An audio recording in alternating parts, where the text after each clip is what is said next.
મહારાષ્ટ્ર અને ઝારખંડ વિધાનસભાની સાથે ઉત્તર પ્રદેશ સહિત 4 રાજ્યોની 15 વિધાનસભા બેઠકો પર આજરોજ મતદાન થઈ રહ્યું છે. ત્યારે ઉત્તર પ્રદેશમાં 9 બેઠકો ઉપર યોજા રહેલી પેટા ચૂંટણી દરમિયાન ઘણી જગ્યાએ અરાજકતા જોવા મળી રહી છે. અનેક જગ્યાએ નકલી મતદાનના આક્ષેપો થઈ રહ્યા છે.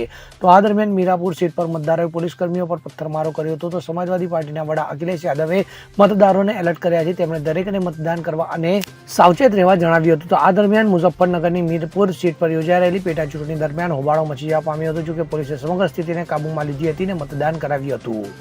Bureau report CN24 news. હવે જુઓ દેશ દુનિયાની તમામ ખબરો તમારી આંગળીના ટેરવે.